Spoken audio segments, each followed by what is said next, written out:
Nongeye kubasuza bakundwa bacu, abeza bacu, mwebwe mukurikirana ibi story bishyushye tubagezaho umunsi ku munsi. Twarabiyemeje, twarabihaye kandi koko ntabwo tuzigera tubatenguha n'umunsi n'umwe. Mbere yuko tujya mu gistori cy'uyu munsi, reka mbwire ba bantu batwumva bicecekeye ariko batarakora subscribe, nyabuneka mukande subscribe, mukore no kunzogera iri ku ruhande kugira ngo nyine ibintu bigume bigenda neza. Subscribe yanyu ni inkunga ikomeye cyane. N'abatsindiye nagumye nicisha hirya hino, reka tujye mu history cy'uyu munsi.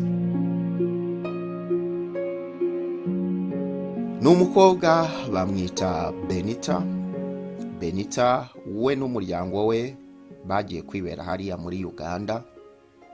Bagiye akiri mutoya. Amashuri ya primary yayatangiriye hariya muri Kampala aho bita Lunguja haba primary hafi aho, dore ko nabo bari batuye ahantu bita Lunguja. Abazi Kampala wenda bashobora kuba bahazi. Uyu Benita yatangiye kwiga primary. Mu kwiga primary ababyeyi be bakaba ari babantu bakoreraga mu isoko rya Nakivubo, mu isoko bita Nakivubo. Kuva hari Lunguja ujya Nakivubo bategaga taxi bakajya gushakisha. Ababyeyi b'uyu Benita yageze mu mwaka wa 5 primary, ubuzima butangira kugenda nabi bitewe nuko hari inguzanyo bari barafashe birananirana yuko bayishyura, bityo ubuzima bwabo butangira kugenda nabi bitewe no kunanirwa kwishyura inguzanyo. Uyu mama wa Benita na papa wa Benita bakoreraga mu isoko rya Nakivubo. Hari umumama bakoranaga, we yaragiye atera imbere. Uwo mumama akaba yari afite n'umugabo, atera imbere rwose, ibintu bigenda neza. Akaba yari yarahindutse inshuti ya mama Benita. Uyu Benita ubuzima bw'ababyeyi be bwaje kwanga burundu. Mu kwanga biba ngombwa yuko bafata umwanzuro wo kujya kwibera aho bita Masaka district. Burya Masaka district nawo ni umujyi nk'uko twavuga wenda Musanze, ariko uwo akaba ari umujyi ufite n'ibyaro ku buryo ushobora kujya uhinga. Bo ntago bagiye mu mujyi nyirizina nk'uko wajya hariya Musanze, oya, bagiyemo hirya nyuma hirya, noneho bashaka ahantu bajya kwibera bakajya banahinga. Mbere yuko bagenda, Benita akaba yari ageze mu mwaka wa nyuma wa primaire, yitegura kuba yakora ibizamini rusange cyangwa se ibizamini bituma nibura ushobora kujya mu cyiciro cyisumbuye muri secondaire. Byabaye ngombwa yuko uyu mama Benita na papa Benita baganiriye na wa mushuti wabo bakoranaga mu isoko rya Nakivubo. Uwo mushuti wabo we n'umugabo we bakaba bari barabuze urubyaro. Bagiriye inama uyu mama wa Benita na papa wa Benita, baramubwira ati umwana byaba byiza umusizi naha akabanza nibura agakora ikizamini gisoza primaire. Urumva ntiyari kuhita ajya Masaka, byari kugorana. Ababyeyi babibonye nk'amahirwe, biba ngombwa yuko uyu mukobwa wabo Benita bamusigira uwo mushuti wabo, we wari umajije gufatisha ubuzima butangiye guhinduka. Mu kumusiga, Benita yakoze ikizamini gisoza primary ndetse atsindira ku manota meza cyane. Mu gutsinda, aba babyeyi bari basigaye barera Benita basabye mama wa Benita na papa wa Benita, barababwira bati umwana nta kibazo niyo mwaba mumuturekeye tukamurera, dore twebwe ntabwo twabashije kugira gute kubona urubyaro, ndetse namwe aho muri ntabwo mworohewe no kuba mwabasha kumurihira umwana, tuzajya tumurihira. nta kindi kintu cyabaye, uyu mwana ni uko nguko yasigaye hariya Kampala asigarana n'abo babyeyi. Abo babyeyi bagumye batera imbere bagera igihe bashinga iduka ricuruza amatelefoni hariya za Nakivubo. Abazi Kampala barahazi, icyo gihe hari kera. Ubu aka kanya tuvuganira aho hantu hariya Nakivubo hari stade iri kuzura ya danje, ariko icyo gihe habaga isoko bitaga Owino. Aho ngaho rero Nakivubo niho bashinze iduka rikomeye cyane ry'amatelefoni. Mu gushinga iduka bagiye rwose batera imbere, bigera n'igihe bubaka inzu igeretse hariya bita za Namirembe, aho bita muri Burange zone. Aba babyeyi rero bakomeje kubura urubyaro, biba ngombwa yuko uyu mwana batangira kumurihira segonderi. Baramukunze cyane, bamufata nk'umwana wabo, ndetse uyu mukobwa Benita yize segonderi yose atarabona abo babyeyi batongana, nubwo bari barabuze urubyaro kandi bari bamaze igihe kinini bashakanye. Bamwitayeho, bamufata nk'umwana wabo, ndetse uyu Benita yize segonderi yose atarongera kubonana n'ababyeyi be. Abo babyeyi be rero yabonye urukundo bamweretse, areba uburyo bamurihiye amashuri, areba uburyo bamufashe nk'umwana wabo, nawe yiyemeza kwiga ashyizeho umwete. Mu kwiga rero ashyizeho umwete, segonderi yatsindiye ku manota ari hejuru, dore ko ku kigo cyabo ari we mukobwa wabaye uwa mbere. Abo babyeyi baramwishimiye cyane. Mu kumwishimira cyane bamuha n'impano zigiye zitandukanye. Mu kumuha impano rero, uyu mukobwa yakomeje kwiga universite, hari aho babyeyi bamurihira, yiga universite ndetse arangiza rwose ari mu bana ba mbere muri universite. Mu kurangiza universite, uyu mukobwa warerwaga n'abo babyeyi, bari inshuti z'ababyeyi be, yaje kubona akazi mu ruganda rukora amata kwa kundi bayafunika. Ni uruganda rukomeye cyane hariya Kampala. Muri urwo ruganda rero yabonyemo akazi, ariko we ntabwo yabonye ka kazi ko gukora mu ruganda. We yabaga yicaye muri ofisi. Urumva umwana nk'uwo wagiraga amanota meza, wagiraga iki, yagize n'amahirwe rwose ahita abona akazi keza kamuhemba neza. Aho hantu muri ofisi yakoreraga, cyangwa se mu ma ofisi, hari harimo abandi bantu bahakoreraga, ariko muri ofisi bamushyizemo bakoreragamo ari abantu babiri. Uwo muntu rero yari agiye gukorana nawe yari umukobwa, nawe yari umukobwa na Benita, bagomba kujya bakorana, ariko Benita akaba ari nk'aho ari we ukuriye uwo mukobwa bagombaga kujya bakorana muri ofisi. Uwo mukobwa batangiye gukorana, batangira kuba inshuti.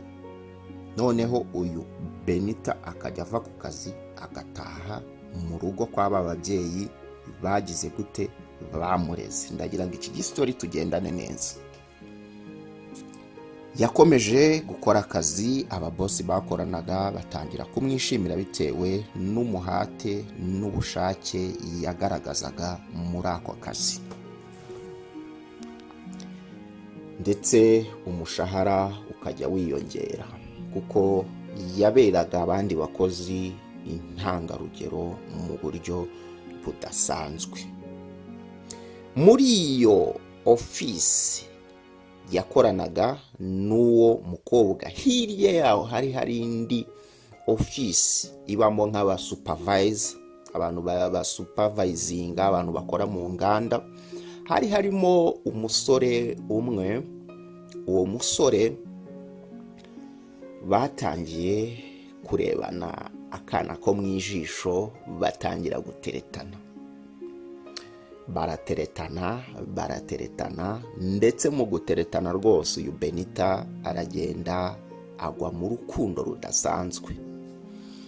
Mu kugwa mu rukundo rudasanzwe, uyu musore yateretanaga nawe akaba yarafite umukobwa bahoze bakundana, ariko uwo mukobwa bahoze bakundana akaguma yirukanka cyane kuri uyu musheri wa Benita. Urumva ni kwa kundi uba ufite umu girlfriend mugatandukana, ariko we akaguma kugaragariza urukundo rudasanzwe.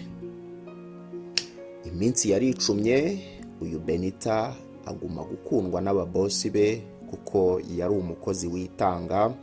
Yari wa mukozi iyo abona ibintu bitaracamo cyangwa se akazi atarakarangiza yaragakoraga, byaba na ngombwa akaba yava muri ofisi mu masaa 4 z'ijoro. Ababosi rero baramukunze cyane. Yakomeje gukora akazi, haciyemo igihe nk'amezi 3 n'umushahara we bari barawongeje. Biba ngombwa yuko agura ploti cyangwa se agura ikibanza. Yaguze ikibanza mu nkengero z'umujyi wa Kampala. Ibibanza byari bigihendutse ugereranyije n'aka kanya kuko time iciyemo ni nini. Agura akabanza ndetse atangira kubakamo akazu. Yubatsemo akazu k'ibyumba 3 na salo, agira ngo nibura agahe ababyeyi be, abwira ababyeyi be bave iyo Masaka bareke ibintu byo guhinga baze muri iyo nzu babemo. Ababyeyi be ntago babishakaga kuko babonaga hari Amasaka bamajije gufatisha mu bijyanye no guhinga. Babona nibaza Kampala, mu nkengero za Kampala bizagorana ubuzima. Biba ngombwa ko bamubwira ati iyo nzu ntari biyikodeshe, udufaranga tuzajya tuvamo uzajye uyatwoherereza. Uyu Benita yaremeye. Benita yikomereza ubuzima ndetse aguma gukundana n'uwo musore. Mu gukundana n'uwo musore haciyemo 2 weeks, haciyemo ibyumweru 2, uyu mukobwa yatangiye kubabara umutwe cyane. Akajya babara umutwe ku buryo umutwe waramuryaga akagira ngo hari nk'ibintu bari gukubitira mu ndani mu bwonko, cyangwa hari nk'ibintu bari ni nko gufata icyuma ukajya ucisha ububabare bw'umutwe udasanzwe.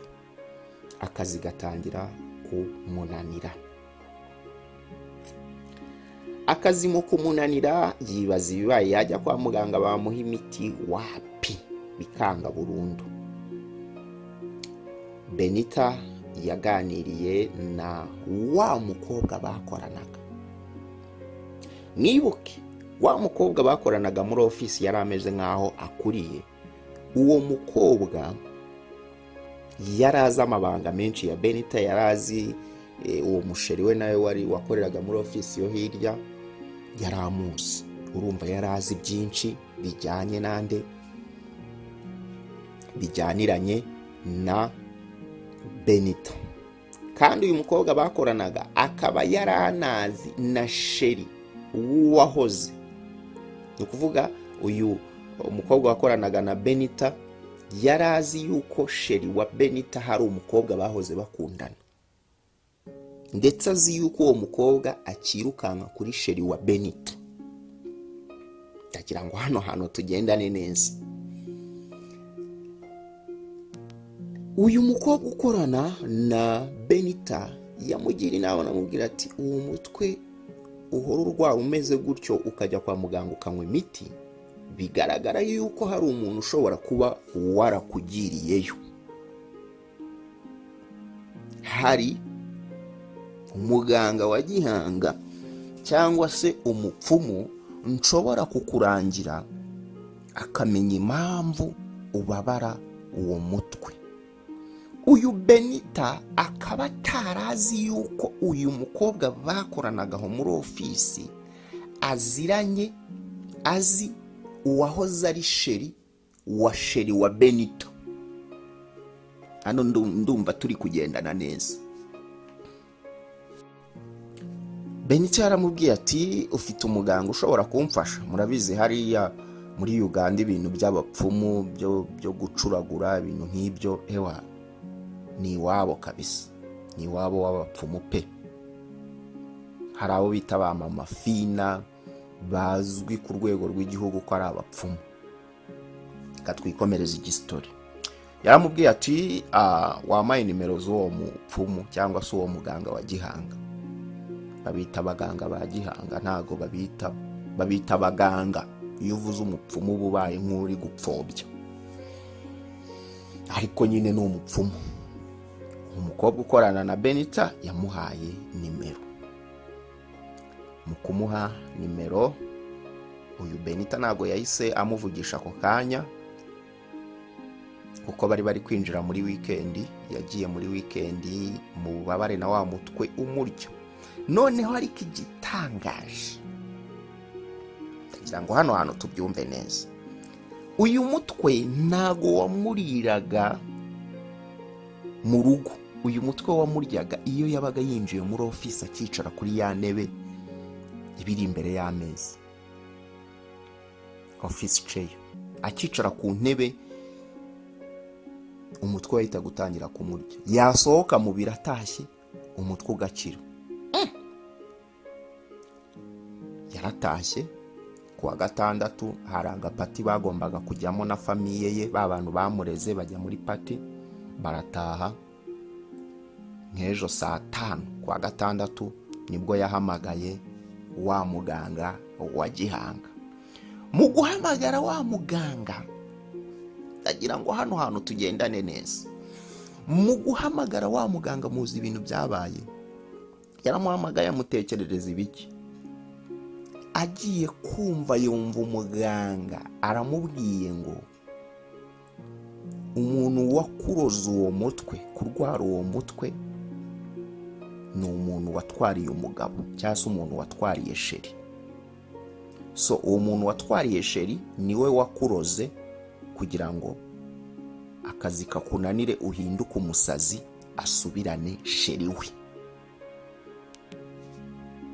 Aramubaza ati uwo musheri bamwita gute, uwo mukobwa bamwita gute? Sorry. Umupfuma amubwira n'amazina. Aramubwira ati yaba naha. Aratangara cyane kuko uwo mukobwa yari amuzi, wahoze akundana na sheri we, azi n'amazina ye. Ahita avuga ati uyu mupfumu koko birashoboka kuba ari umuganga urenze. Umuntu umbwira ibi bintu mujya munyumvira ibubukoryo buba muri iyi si. Benita yafashe inzira rero ajya kureba uwo mupfumu.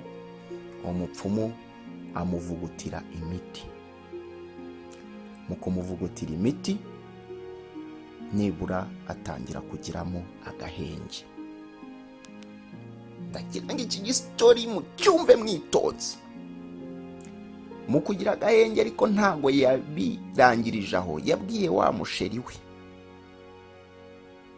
Mbibutse ko uyu musheri wa Benita akomoka mu bwoko bw'Abanyankore. Mu gihe uyu mukobwa bakoranaga we yakomokaga mu bwoko bw'Abatoro. Ariko urumva Benita Kampala arayimenyereye, of course ikigande cyo nirwo ririmo ibivugira. Twikomereza. Benita ntago yabirangirije aho. Yahamagaye sheri we amusaba ko baza gusangira icyo kurya cy'umugoroba. Baratashye bavuye ku kazi, bahitira kuri restaurant imwe. Mu kujya kuri iyo restaurant batumiza ibyo kurya, baraganira. Mu kuganira uyu Benita abaramubwiye ati wari uzi yuko wa mutwe natakaga buri gihe buri uko ninjiye muri office ari uwahoze ari sheri wawe wawunteje?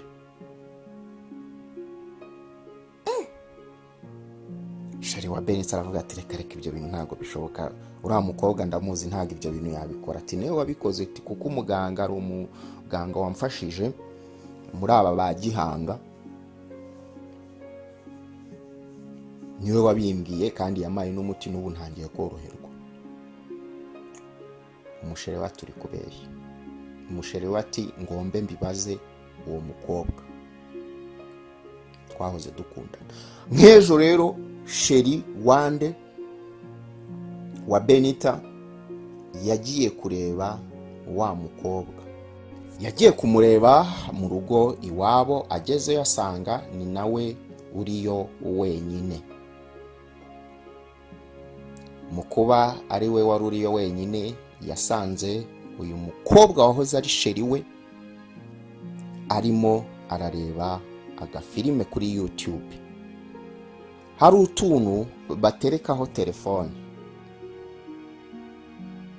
ku buryo ureba filime ariko fone yawe iteretse neza. Benshi muratuzi akantu kaba kateretse neza rwose ku buryo ugaterekaho ukajya ureba filime, ibintu ari sawa cyane. Sinzi ukuntu bakita, muraza kunyihanganira.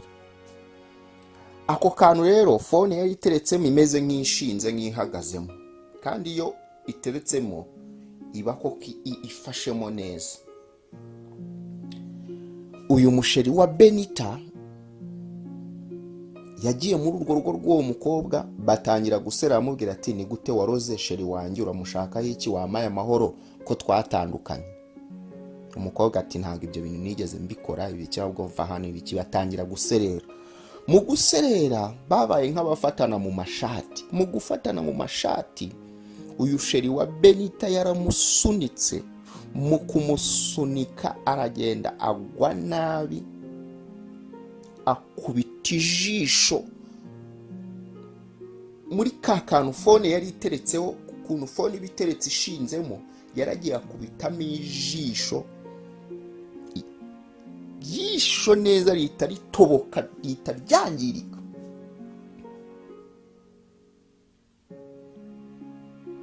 Ijisho rihita ritoboka rirangirika. Nta kindi kintu cyabaye. Sheri wa Benita yabonye ibintu akoze, ahita ava muri urwo rugo yirukanka aragenda. Mama Shenge, uyu mukobwa ukuntu yamukundaga, ntago yahise ajya kuvuga kuri polisi ko yatewe n'uwahoze ari sheri we akamukuramo ijisho, ahubwo we yahise avuga ko ari abajura bateye, arwanye nabo, bamukubita ikintu, iryo jisho riba rivuyemo. Kumbe nako kantu yari yaguyemo fone. Bana fone uru ruhande rwayo yakubisemo ijisho rihita ritobora. Umukobwa disi kubera urukundo yari afitiye uwo musheri wa Benita, ntabwo yahise abivuga, ahubwo yavuze ko ari abajura bateye bakarimukuramo. Umukobwa bamujyanye kwa muganga, ijisho barinogoramo, asigarana ijisho rimwe.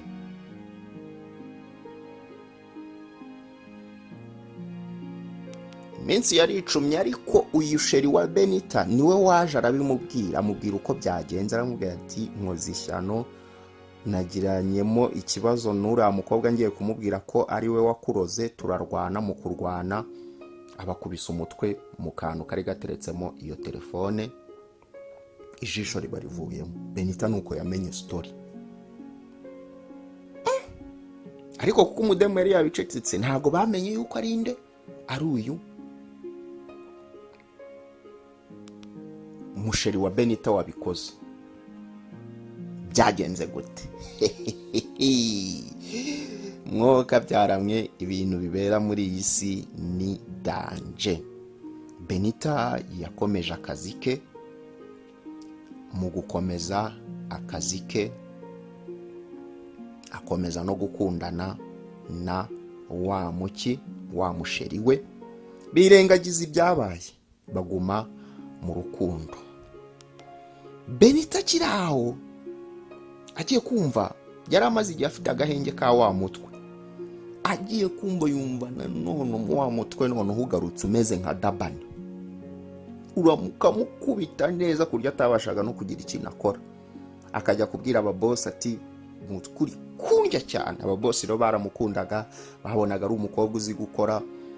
Bakamubwira ati jya kwivuza, numara gukira uzagaruke. Wa mukobwa bakoranaga yarameze nk'aho akuriye, agasigara amukorera akazi ke ibiki n'ibiki, mbese akamwereka ko amukunze cyane. Muzi ibintu byabaye. Uyu mwibuke ama office menshi aba arimo za kamera. Mu ma office menshi aba hagiye harimo za kamera kugira ngo ababosi bo hejuru bamenye uko bacekinga abakozi babo, barebe uburyo birirwa bari muri za chat, barebe uburyo bakora akazi kabo. Uyu Benita umutwe waramukubitaga, yagera mu rugo agakira, yagaruka ku kazi umutwe ukamurya, yagira gute ibintu biba bibaye ibibazo. Nta kindi kintu cyabaye. Uyu Benita yaramukiye ku kazi, yari yabwiye boss mukuru ko managing director ko bari akeneye ko baganira. Agezeyo managing director aramubwira ati waruzi n'ikindi, ngwino nkwereke kuri kamera. Yamweretse ukuntu wa mukobwa bakorana yari ameze nk'aho akuriye. Yafashe ibintu by'imititi aragenda aseseka ku ntebe yicaragaho, aragenda afata n'ibindi abishyira muri ya meza y'ama ofisi mu gatiruwarimo ndani, ariko yabikoraga ubona asa nk'uwihishahisha. Samutayimara igihe umuntu akora igikorwa kibi azi yuko wenda amaso atamureba, niba yarazi yuko izo kamera zagize, niba yarazi yuko zitareba. Managing director aramubwira ati twaracekinze koko, twaje kuguma hano abandi batashye, tujya muri iriya ofisi dusanga hari ibintu yashyizemo ubona bimeze nk'ibyo mu bapfumu.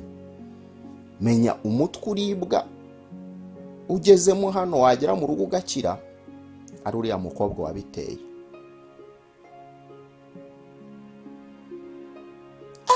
Benita yarumaye. Kumbe uwo mukobwa niwe wahamagaye wa mupfumu. Uwo mukobwa wakoranaga na Benita niwe wahamagaye wa mupfumu, amubwira ibintu byose ari buze kubwira ndi uyu Benita. Niyo mpamvu Benita igihe yahamagaraga wa mupfumu yahise yumva umupfumu azi information zose.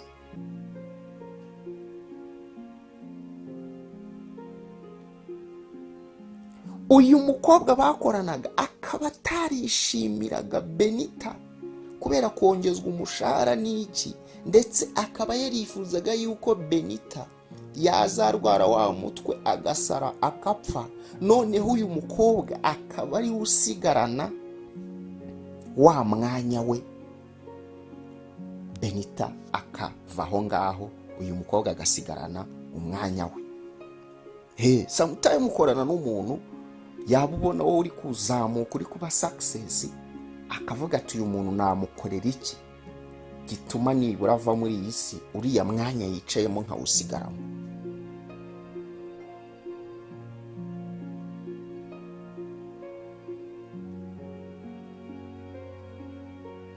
Nta kindi kintu cyabaye. Bahamagaye wa mukobwa bakorana, baramubwira ati reba ibintu wakoze biki n'ibiki. Umukobwa yabaye akireba muri kamera ukuntu yashyiraga imiti mu ntebe za mugenzi waho yicara, yahise asohoka muri ofisi arirukanka aragenda. Kuva uwo munsi uwo mukobwa ntabwo yongeye kugaruka aho ngaho. Kumbe mama shenge wa mukobwa ijisho ryavuyemo, ugira ngo ntibari mukuriyemo ubusa. Umukobwa yararenganaga, ahubwo ari wa wundi ukorana na Benita wamubeshyeye. Uwo mukobwa wakoranaga na Benita ntabwo yongeye kugaruka kuri iyo ofisi, ndetse bahise bashaka umuganga amuvugutira imiti. Wa muti wa mutwe urakira neza burundu, urakira pe. Benita rero yaje kubiganiriza umusheri we, amubwira uko ibintu bimeze. Umusheri we disi yarababaye cyane, ababazwa nuko hari umwana watakaje ijisho kubera ibintu nk'ibyo by'ubugoryi. Ndetse mu muryango wa mukobwa bakuyemo ijisho baje kumenya yuko uwari mukuyemo watumye rivamo ari umusheri w'uyu Benita. Biza kumenyekana. Mu kumenyekana rero, umuryango w'uwo mukobwa bakuyemo ijisho byabaye ngombwa yuko batera ubwoba uyu musheri wa Benita. Baramubwira bati, reba umukobwa wacu watumye avamo ijisho. Yari umukobwa mwiza nubwo yari yaravuyemo ijisho. Nta muntu uzamurongora, ni wowe wabiteye. Fata uyu mukobwa umurongore, nutamurongora turajyana ikirego hehe? Mu nzego zibishinzwe. Ati kandi nibavumbura ko ariwe wari mukuyemo ukahita unirukanka, bazagufunga imyaka itabarika. Umubwira asa nk'ubyanga ngo reka umukobwa wanyu simukunda, mfite undi nikundira, iki habaye accident biki n'ibiki. Baramubwira ati amahitamo n'ayawe, genda uhitemo ubwo uzatubwira. Umusheri wa Benita yaraje abiganiriza Benita, amubwira ukuntu ababyeyi cyangwa se abo mu muryango w'umukobwa wavuyemo ijisho bashaka ko arongora umukobwa wabo bitewe nuko nta wundi muntu uzamurongora, yamajije kumwangiza, isura yarayangije. Benita aramubwira ati rero kugira ngo bagufunge imyaka runaka, kandi iyo famiye yo kuri uwo mukobwa zari za famiye zifashije, kandi hariya muri Uganda nta bintu byinshi, umuntu iyo yifashije rwose ashobora no kugufungisha imyaka utabara. Umukobwa amugira inama, aramubwira ati sheri, ndabizi turakundana ariko sinshaka yuko ujya gufungirwa aho bita Ruzira. Ubwo Ruzira twayigereranya na Madrid cyangwa se na Mageragere y'inaha. Umukobwa aramubwira ati byaba byiza ugiye ukarongora uriya mukobwa wo kugira ngo uzafungwe. Wowe urahitamo ibintu bibiri, urahitamo kundeka cyangwa se uhitemo gusanga uriya mukobwa. Nusanga uriya mukobwa urakira gereza, nugumana nanjye urajya muri gereza nanjye nkubure. Umusheri aramubwira ati sheri Benita, ndagukunda sinagusiga ibiki n'ibiki. Umukobwa Benita aramubwira ati ndakwinginze kora ibyo usabwa, aho kugira ngo twese tukubure cyangwa se ujye muri gereza uzanambireyo, uzahureyo niba uzamareyo igihe, n'ubundi uzasanga nanjye naranashaje. Sanga uriya mukobwa umurongore. Uyu musheri wa Benita bitewe nuko n'ubundi ari nawe wari warabiteye kugira ngo rirajisho rivemo, nawe yabonye nta yandi mahitamo. Burya aho kugira ngo ujye gufungwa ujye urya impungure za buri munsi, byarutwa nibura ukaguma hanze, nibura n'ibyakubaho waba utabishaka ariko wakigumira hanze ukaguma wirira izo nyama. Dore ko iyo famiye yo kuri uwo mukobwa bari bafite agaceri, nta kintu bari babaye. Mu marira menshi Benita nuko yatandukanye n'umusheri we. Sheri we ajya kurongora wa mukobwa yakuyemo ijisho. Bakoze ubukwe bwiza, sheri wa Benita aba arongoye umukobwa yakuyemo ijisho. Benita yasigaye aho ngaho yikomereza akazi ke, ndetse kuri urwo ruganda bamushyize noneho mu ba director, ni umukobwa uvuga rikijyana muri iyo company. ikora amata cyangwa se itunganya amata ikayapfunyika, ukaba wayagura ameze nk'aya ngaya bita Inyange. Benita rero ubu aracyari mu gahinda ko kubura uwo musheri we, ariko nta yandi mahitamo yari ahari, nta kundi kuntu yagombaga kubigenza. Benita yakomeje ubuzima, ubu ameze neza, arimo arazamura inzu igeretse ahantu bita za Kasubi, ibintu biri kugenda neza. Hari abagabo benshi bamutereta, gusa ntabwo arafata umwanzuro ngo yongere asubire mu bintu bijyanye n'urukundo, bitewe no kuba yaratakaje uwo mukunzi we bakundanaga mu buryo budasanzwe. Nuko nguko igistori cya Benita cyari cyifashe. Mwumvishe akagambane kabera mu kazi, mwumvishe ko burya abantu ubona ari inshuti zawe ni nabo ba mbere baba bakugambanira. Nuko nguko umusheri we yagiye kurongora umukobwa yatumye avamo ijisho. Turashimira cyane Benita wibera hariya Kampala,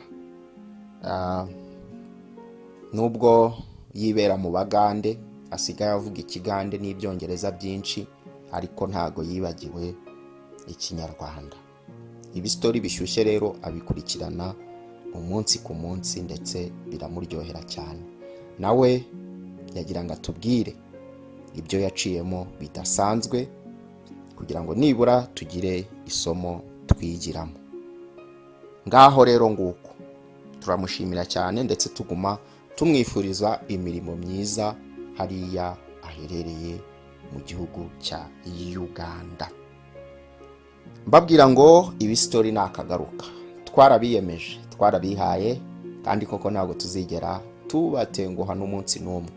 Mbwira abantu bose batarakora subscribe, nyabuneka mukande subscribe kugira ngo mutazajya mucikwa n'ibyiza byinshi tugenda tubagezaho. Reka ngume mbifuriza imigisha mu byo mukora byose, mwebwe mukurikirana ibi story.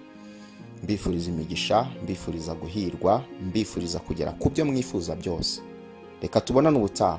Muhorana na Bukarif. Bye bye.